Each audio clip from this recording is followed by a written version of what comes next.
ప్రణామాలు మునివర్య, మీకిదే మా స్వాగతం. ప్రణామాలు ఋషివర్యులారా. ఋషివర్యులారా, మీ స్థానాలలో ఆసీనులు కండి.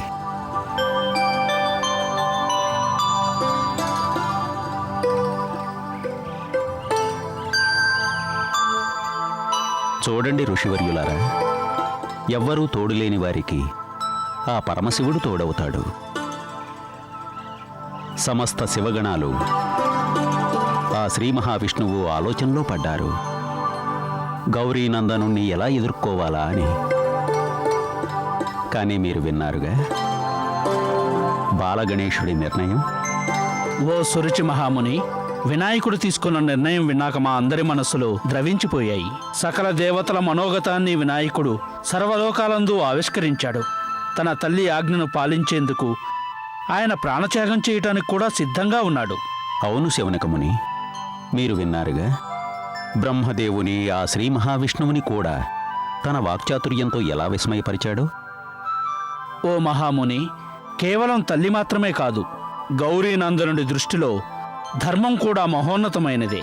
ఏ విధంగానైతే గౌరీనందనుడు ధర్మజ్ఞాన విచక్షణతో విష్ణుదేవుని ఒప్పించాడో అంతటి ధర్మాన్ని, సంస్కారాలని మేము మా జీవితంలో పాటించాలనుకుంటున్నాం. తప్పకుండా శౌనకముని, తప్పకుండా. మీ మదిలో ఎల్లప్పుడూ ధర్మాన్ని కాపాడాలని దృఢంగా సంకల్పించుకోండి. ఆ సంకల్ప సిద్ధి కోసమే మేము మీ ద్వారా కథ వింటున్నాం మహాముని. మునివర్యులారా, మీరు విన్నారుగా ఏ విధంగా సమస్త దేవేరులు బాలగణేశునికి సాయం అందించాలని ఒక్కటయ్యారో. ఎందుకంటే గౌరీనందనుడు న్యాయమార్గాన నడిచాడు. గౌరీనందనుడు ధర్మబద్ధుడు కనుక శ్రీ మహాలక్ష్మీదేవి గణేశుడు సంకట స్థితిలో ఉన్నాడని తెలిసి కైలాసానికి పరుగున వచ్చింది. ఆ శ్రీ మహావిష్ణువు ఎంత వారించినా బాలగణేశునికి తన ఆశీర్వాదం అందించింది. ఇక దేవతలతో యుద్ధం చేయడానికి సరస్వతీదేవిని తన పక్షాన నిలిచేట్టు చేసింది. దేవతలు బాలగణేశుని వధించాలనుకుంటే సమస్త దేవేరులు రక్షించాలని నిర్ణయించుకున్నారు. తరువాత ఏం జరిగిందో చెబుతాను, వీణుల విందుగా వినండి. ఏంటి మీరు చేయబోతున్న అనర్థం? గంగాదేవి, ఏ అనర్థం గురించి మాట్లాడుతున్నారు మీరు? ఆకాశం నుండి పాతాళం, ఇక కైలాసం నుండి సమస్త దేవలోకాలలో మీ గురించే చర్చిస్తున్నారు. మీ దేవరులిరువురు కలిసి మహాదేవునిపై అస్త్రాలు సంధించబోతున్నారట. ఆయనకి విరుద్ధంగా యుద్ధం ప్రకటించారట. గంగాదేవి, మీకు లభించిన సమాచారం సత్యం. మేము యుద్ధ ప్రకటన చేశాం దేవి. కానీ ఎందుకు? అందుకు కారణమేమిటి? సమస్త దేవలోకాలలో హాస్యాస్పదంగా భావించి నవ్వుకుంటున్నారు. లక్ష్మీదేవి తన పతి విష్ణువుతో, సరస్వతీదేవి తన పతి బ్రహ్మదేవునితో యుద్ధం చేయబోతున్నారట అని నవ్వుకుంటున్నారు. యుద్ధానికి కారణమేమిటి? కారణమేమిటంటే సమస్త దేవతలందరూ కలిసి గౌరీనందుని వధించాలనుకుంటున్నారు. గణేశుని వధించాలనా? ఆ పచుపాలుడు సకల దేవతలకు ఏం అన్యాయం చేశాడు? వారందరికీ ఏం కావాలట? కేవలం అతని మృత్యువు. మృత్యువా? బాలగణేశుడు దోషి కాదు. విశ్వకర్మ సమస్త దేవగణాలతో కూడి బాలగణేశుని రక్షింపమని మా వద్దకు వచ్చారు. మేము బాలగణేశుని రక్షిస్తామని మాట ఇచ్చాం. ఒక పసిబాలుడిని రక్షించడం మన కర్తవ్యం కాదా? తప్పకుండా అది కర్తవ్యమే. అందుకనే మేము నిర్ణయం తీసుకున్నాము. సమస్త దేవతలకి బాలగణేశుని ప్రాణం కావాలి. మాకేమో అతన్ని రక్షించడం. అతన్ని రక్షించడానికి మేము సకల దేవతలతో యుద్ధం చేయవలసి వస్తే అందుకు మేము సిద్ధమే. కానీ బాలగణేశునికి ఎట్టి పరిస్థితుల్లోనూ ఎటువంటి ఆపద రానివ్వం. అందుకు మీరు మాకు సాయం అందించాలి. ఇది మన దేవేరుల ప్రతిష్ఠ సమస్య. ఈ యుద్ధం కనుక దేవేరుల ప్రతిష్ఠ సమస్య అయితే గంగాదేవి అయిన నేను లక్ష్మీదేవికి మాటిస్తున్నాను. గౌరీనందుడి గణేశునికి అన్యాయం జరగనివ్వం.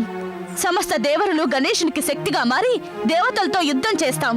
సమస్త దేవతలు మమ్మల్ని వధించాలని వేసిన పథకంలో సఫలత పొందలేరు. ఇక ఇప్పుడు సమస్త దేవతల ఆశీర్వాదం కూడా ఉంది మీకు గౌరీనందన.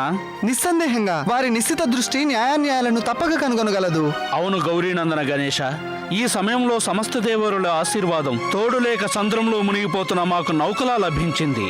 అది మమ్మల్ని మునగనీయకుండా రక్షిస్తుంది. అంతేకాక మేమందరము గర్వించే మరో విషయం ఏమిటంటే ఈ యుద్ధంలో మేమంతా మీ వెంట ఉండటం. నారాయణ నారాయణ నారాయణ.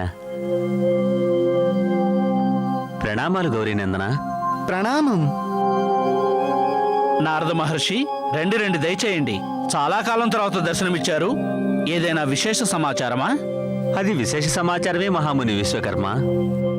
మాకు లభించిన సమాచారం ఏ విధంగా మమ్మల్ని బాధిస్తోందంటే అగ్నితో స్నేహం చేసిన కర్రముక్క బూడిదైనట్లు వేదన గురిచేస్తుంది. అంతలా బంధించే విషయం ఏంటి దేవర్షి? సమస్త దేవగణాలు ఎంత నిర్దయులయ్యారంటే వారు ఒక పసిబాలుణ్ణి వధించాలనుకునేంత. మాకు అర్థం కావట్లేదు. దేవగణాల మతి భ్రష్టు పట్టినదా లేదా క్రూరత్వం ఆవహించిందా? తమ వంటి పసిబాలునిపై ఆయుధం చేబూనడం ఘోర అన్యాయం, అరాచకం. దేవర్షి, అరాచకాన్ని చేయడం పాపమే కాని అరాచకాన్ని ఎదిరించకపోవడం అంతకన్నా పెద్ద పాపం. అందుకని మేము నిర్ణయించుకున్నదేమిటంటే దేవతల అరాచకాన్ని తిప్పికొట్టి వారికి బుద్ధి చెప్పాలని. మేమిక్కడికి వచ్చి మా ముందు నుంచున్న సాక్షాత్తు త్రిలోక వీరుని చూసి ధన్యులమయ్యాం. గౌరీనందన, విజయం మీకే లభిస్తుంది, తప్పక లభిస్తుంది. నిస్సందేహంగా, ఎందుకంటే మాది ధర్మపూరిత మార్గం. కానీ నాకు భయంగా ఉంది గౌరీనందన. ఆ దేవగణాలు మీతో ధర్మయుద్ధం చేయరు. వారు ఖచ్చితంగా మిమ్మల్ని వెన్నుపోటు పడవాలని ప్రయత్నిస్తారు. అలా జరిగినా కూడా ఇతిహాసం విజయం మాదేనని చెప్తుంది. మా తల్లిగారి ఆదేశాన్ని పాటించడంలో మేము మా ప్రాణాలను ఆహుతి చేయవలసి వచ్చినా సరే ఇంతకన్నా మేము ఆనందాన్ని పొందగల విషయం మరొకటి ఉండదు. నారాయణ నారాయణ నారాయణ. ఈ జగత్తునందలి మీ వలె తల్లి మాటను జవదాటని పుత్రుడు మరొకరు ఉండరు గౌరీనందన. తల్లి ఆదేశాన్ని పాటించటమే సకల ధర్మాలలో ప్రామాణికమైన ధర్మము. మీరు మహోన్నతులు గౌరీనందన, మీరు మహోన్నతులు. మాకు మీ ప్రశంసలు కాదు దేవర్షి, మాకు మీ ఆశీర్వాదం కావాలి. సకల దేవేరుల ఆశీస్సులు మీ వెంటే ఉన్నవి కదా గౌరీనందన. సకల దేవేరుల శక్తి మీ వెంటే ఉంది. ఈ యుద్ధం మీ ఒక్కరిదే కాదు. ఇక ఇప్పుడు మీ రక్షణ దేవేరుల ప్రతిష్టకు సమస్యగా మారింది. పైగా వారు ఎట్టి పరిస్థితుల్లోనూ ఈ యుద్ధంలో వెనకడుగు వేయబోరు గౌరీనందన. మాకు తెలుసు, సమస్త దేవతలు ఈ క్షణంలో కోరుకుంటున్నది ఒక్కటే, లక్ష్మీదేవి తల్లి, సరస్వతీదేవి తల్లి మాకు సహాయం అందించకూడదు అని. నారాయణ నారాయణ నారాయణ. గౌరీనందనుడికి సాయం చేయడంలోనే అర్థం మీరేమాత్రం అర్థం చేసుకోవడం లేదు. అర్థం చేసుకుని ఉంటే మాకు విరుద్ధంగా అస్త్రం చేబూనేవారు కాదు. సరస్వతీదేవి, మీరు కూడా ఇలా ప్రవర్తిస్తారని మేము ఊహించనే లేదు. లక్ష్మీదేవి వల్లే మీరు శత్రువుల పక్షం వహించడం ఏమిటి? గౌరీనందనుడు గణేశుడు మీకు శత్రువా? ఏ విధంగా మీకు శత్రువు? మీకు అతను ఏమి అన్యాయం చేశాడో చెప్పండి. అతను మీకు శత్రువు అయితే మేము మీకు శత్రువులమే. శత్రువుల శిబిరంలోకి ఎందుకు వచ్చారు మీరు? మీరు శాంతించండి లక్ష్మీదేవి. సరస్వతీదేవిని మాకు శత్రువుని చేయాలనుకుంటున్నారా? అవుననుకుంటున్నాను. కానీ మీరు మాత్రం ఒక పసిబాలుడిని వధించేందుకు పథకం రచించిన నిర్దయులు కారా? ఒక బాలుడి హత్యా పాపాన్ని మీ మస్తకంపై పులుముకోవాలనుకుంటున్నారు మీరు. లక్ష్మీదేవి, గరళపూరితమైన మీ మాటల ప్రభావం మమ్మల్ని ఎంతగానో బాధకు గురి చేస్తుంది. ఒక పసిబాలుడిని హతమార్చాలన్న తలంపుతో దేవేంద్రుణ్ణి, సకల దేవగణాల్ని పథకం ప్రకారం బాలగణేశునితో యుద్ధానికి పంపింది మీరు కాదా? మీరిరువురు ఎందుకు అర్థం చేసుకోవడం లేదు? మేము గణేశుని శత్రువులం కాము. కేవలం ఒక్క విషయాన్ని అర్థం చేసుకునే ప్రయత్నం చేయండి. గణేశుడు ఎందుకు మరణించాలో అర్థం చేసుకోండి. మరో విషయం, పార్వతీదేవి కడుపు పండి బాలగణేశుడు జన్మించలేదు. అతను పార్వతీదేవి అంశ మాత్రమే. పార్వతీదేవి మరో బాలుణ్ణి తన అంశతో సృష్టించగలదు, కానీ తండ్రి పునర్జన్మ సంభవించదు. దేవేరులారా, ఇది మహాదేవుని జీవిత సమస్య. అవును సరస్వతీదేవి, ఇది చాలా కఠిన పరిస్థితి. ఇది మహాదేవుని జీవిత సమస్య. సమస్య మహాదేవుని జీవితానిది కాదు, నీ సమస్త దేవతల ఓటమిది ఈ సమస్య. మా ఓటమే. అవును, మీ ఓటమే. దేవేంద్రుడు సకల దేవగణాలతో కూడి ఆ బాలగణేశుని చేతిలో ఓడిన మరుక్షణం నుండి మీరందరూ ఆ ఓటమికి ప్రతీకారం తీర్చుకోవాలనుకుంటున్నారు. మేం ప్రతీకారం తీర్చుకోవటం లేదు సరస్వతీదేవి. మేము మిమ్మల్ని ఒప్పించాలని వచ్చాం. బాలగణేశుడు ఎందుకు మరణించాలో చెప్పాలని వచ్చాం. మీ సమస్త దేవేరులంతా బాలగణేశునికి సాయం అందించినట్లయితే ఎటువంటి పరిస్థితుల్లోనూ ఆ బాలగణేశునికి మరణం సంభవించడం అసాధ్యం. కానీ మేం మాట తప్పలేం.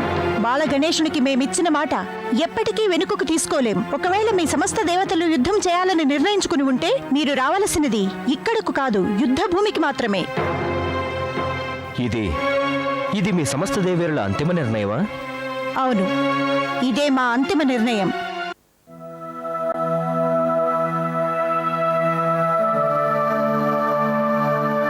నారాయణ నారాయణ నారాయణ.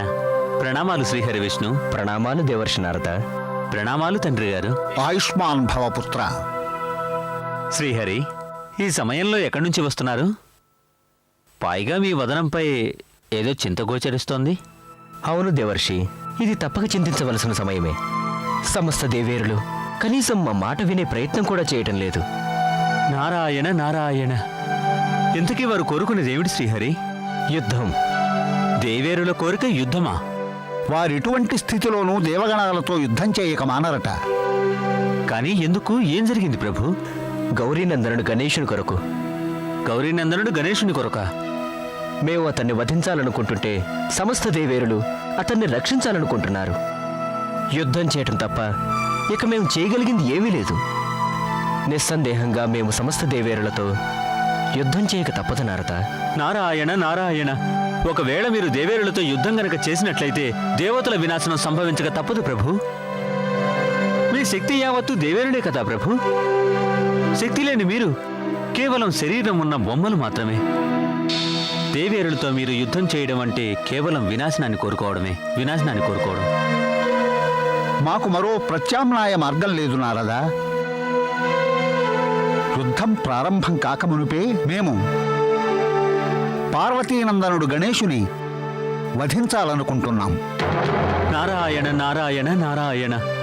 కానీ దేవగణాలు బాలగణేశుని మృత్యుముఖంలోకి ఎందుకు పంపాలనుకుంటున్నారు? గణేశుణ్ణి వధించకపోతే మహాదేవునికి సంకట స్థితి దాపురించును నారద. మహాదేవునికి సంకట స్థితి రానుందా? నారాయణ నారాయణ నారాయణ. మహాదేవునికి సంకట స్థితి రానుందా? నారాయణ నారాయణ నారాయణ. గణేశుడు తన తండ్రి పాలిట అశుభపుత్రుడు నారదా. ఈ సమస్యకు నివారణా మార్గం అతని మృత్యు ఒక్కటే. ఈ సమయంలో దేవేరులు అతని పక్షం వహించి మా మాటను వినే స్థితిలో లేరు. మహాదేవుడిని యుద్ధానికి వెళ్ళవద్దని శాంతపరిచాం. కానీ త్రిశూలం చెబుని ఆయన యుద్ధానికి సన్నద్ధుడవుతున్నాడు. ఆయన బాలగణేశునితో యుద్ధం చేయటం తన మరణాన్ని ఆహ్వానించుకోవటమే అవుతుంది. ఇప్పుడు మాకేమి చేయాలో అర్థం కావటం లేదు నారద. ఈ స్థితిలో ఏం చేయగలం మేము? నారాయణ నారాయణ నారాయణ. బాలగణేశుని వధించేందుకు ఒక ఉపాయం ఉంది శ్రీహరి. అదేమిటో చెప్పండి దేవర్షి నారద. ఏమిటది? సూర్యపుత్రుడు శనిదేవుడు. సూర్యపుత్రుడు శనిదేవుడా? అవును ప్రభు. మీ సమస్త దేవతలు కలిసి శనిదేవుని సమక్షానికి వెళ్ళి ఒక్కసారి తన కృదృష్టిని బాలగణేశునిపై ప్రసరింపమని వేడుకుంటే నారాయణ నారాయణ బాలగణేశునికి మరణం సంభవిస్తుంది. ఇక మీ సమస్త దేవతలకు యుద్ధం చేయకుండా విజయం కూడా ప్రాప్తిస్తుంది. నారదుడిచ్చిన ఉపాయం చాలా అద్భుతంగా ఉంది. అంటే దేవర్షి నారద, మీరంటున్నది ఈ యుద్ధంలో మేము శనిదేవుని సాయం అర్థించాలనేగా? నారాయణ నారాయణ. శనిదేవుని దృష్టి సోకి బయటపడినవాడు ఎవరున్నారు ప్రభు? శనిదేవుని దృష్టి సోకి దేవేంద్రుడే విలువెల్లాడిపోయాడు. ఒక్క దేవేంద్రుడేమిటి, స్వయాన మహాదేవుడే శనిదేవుని దృష్టిని తప్పించుకోలేకపోయాడు. బాలగణేశుని మృత్యువుకి కారకుడు కేవలం శనిదేవుడు మాత్రమే కాగలడు ప్రభు. మీరు కోరింది ఇదేగా సంగరకాసురా? మనం కోరుకుంది ఇదేగా. దేవర్షి నారదుడు మన కార్యం మరింత సుగమం చేశాడు. ఆయన దేవతలందరినీ శనిదేవుని వద్దకు వెళ్ళమని చెప్పి వారి పాలిట చక్కని మార్గదర్శకుడైనాడు. అవును గురుదేవ, ఇక మనం కేవలం జరగబోతున్నది చూడవలసిన ప్రేక్షకులం మాత్రమే. శనిదేవుని దృష్టి ఒక్కడి చాలు సంగరకాసురా. కేవలం ఆ ఒక్క దృష్టితో గణేశునికి వినాశనం తప్పక సంభవిస్తుంది. యుద్ధంలో దేవగణాలను ఓడించగలదు. కానీ అయితే గణేశుని ప్రాణాలను రక్షింపజాలరు సంగరకాసురా. ఎందుకో తెలుసా? ఎందుకంటే శనిదేవుని దృష్టి అంతటి తీక్షణమైనది. దానిని ఏ శక్తి ఆపలేదు పుత్ర. ఇది మహా అద్భుతం గురుదేవ. మరో విషయం, ఈ యుద్ధ పరిణామం భారీ వినాశనమే అవుతుంది. ఎందుకంటే సమస్త దేవేరులు కూడా శనిదేవుని శక్తి ముందు విలవిలలాడక తప్పదు. నిస్సందేహంగా సంగరకాసురా, నిస్సందేహంగా శనిదేవుడు సామాన్యుడు కాదు. అతని వక్ర దృష్టి సోకి స్వయాన శంకరహరుడే సంకటారపడ్డాడు. దేవేరులకు గనక ఈ విషయం తెలిసి ఉంటే యుద్ధంలో దేవతల పక్షాన శనిదేవుడున్నాడని వారు ఖచ్చితంగా కోపంతో రగిలిపోతారు. ఏమిటి మీరు చేసినది నారదా? ఏమిటి మీరు చేసినది? సమస్త దేవతలు గౌరీనందరుని పక్షం వహించారని మీకు తెలిసి, గణేశుడికి సాయం అందిస్తున్నారని తెలిసి మీరు ఇంతటి విశ్వాసఘాతకానికి ఒడిగడతారా? నారాయణ నారాయణ నారాయణ. నేను విశ్వాసఘాతకం చేయడం ఏమిటి దేవి? మీరు నాపై అనవసరంగా ఆరోపణ చేస్తున్నారు. ఆరోపణ కాదు, మేము నిజం చెప్తున్నాం. ఇంతటి సచ్చరిత్ర గల మీరు ఇలా ప్రవర్తిస్తారనుకోలేదు. ఏమనుకుంటున్నారు మీరు? మీరు ఏం చేసినా మాకు తెలియదనుకుంటున్నారా? కానీ లక్ష్మీదేవి, నా అపరాధం ఏమిటి? మీరు చేసిన అపరాధం ఏమిటంటే సమస్త దేవతలు మాతో యుద్ధానికి సంసిద్ధులై ఉండగా మీరు శనిదేవుని సాయం కోరమని చెప్పడం. మీ దృష్టిలో సత్యాసత్యాలకు, ధర్మాధర్మాలకు, న్యాయాన్యాయాలకు విలువ లేదా? గణేశుని పక్షం దేవేరులం మేము వహించామని మర్చిపోయారా? అతను పార్వతీపుత్రుడు మాత్రమే కాదు, అతను ధర్మబుద్ధుడు కూడా. అందుకనే మేము అతని పక్షం వహించాం. మీరంటున్నది అక్షరాలా నిజమే దేవి. నా వల్ల అపరాధం జరిగింది. నన్ను క్షమించండి, నేను తప్పు చేశాను. నిస్సందేహంగా నేనే సకల దేవతలకి ఉపాయం చెప్పి వచ్చాను, వారిని శనిదేవుని సాయం అర్థించమని. శనిదేవుడి యుద్ధంలో పాల్గొంటే జరిగేదేమిటో తెలుసా మీకు? శనిదేవునితో మాకు శత్రుత్వం మహర్షి. మీరు మరో విషయం మర్చిపోయారు. దైత్యులతో మేము యుద్ధం చేసినప్పుడు ఆయన మా పక్షం వహించారు. మా మాట మన్నించి ఆయన ఆ సమయంలో దైత్యులపై తన కుదృష్టి ప్రసరింపజేసి వారి వదకు కారణమైనారు. నిరంతరం నారాయణ స్మరణతో పుణ్యం మూట కట్టుకున్న అతి పవిత్రులైన మీరు అంతులేని పాపం మూట కట్టుకున్నారు. మీరు ఆ దేవగణాల పక్షం వహించి మీపై మాకున్న విశ్వాసాన్ని పోగొట్టుకున్నారు. నారాయణ నారాయణ నారాయణ నారాయణ. నాపై ఆరోపణాస్త్రాలు సంధించకండి దేవి. నేను సదా దేవేరుల పక్షమే వహించాను. నేను ఒప్పుకుంటాను నా వల్ల తప్పు జరిగిందని. అందుకు నేను క్షమించమని వేడుకుంటున్నాను. కానీ నన్నేం చేయమంటారు తల్లి? నా స్వభావం అటువంటిది. మరి ఎవరు చింతించినా చూడలేను. చింత అంటే? దేవి, నేను యుద్ధానికి ముందే దేవగణాల ముఖాలపై పరాజయపు వేదన చూశాను. తట్టుకోలేకపోయాను. అందుకే యుద్ధంలో విజయం పొందే మార్గం వారికి చెప్పవలసి వచ్చింది. కానీ మీరు ఒక విషయం మర్చిపోయారు. ఆ విషయం మాకు తెలిస్తే ఏమవుతుందో మర్చిపోయారు. నిన్నటి వరకు మేము మిమ్మల్ని ఎందుకు ప్రశంసించామంటే మీ ప్రతి మాట లోక కళ్యాణం కోసమనే తలంపుతో నారదా. మీరు చేసిన దాని పరిణామం అమంగళమై దర్శనమిస్తుంది.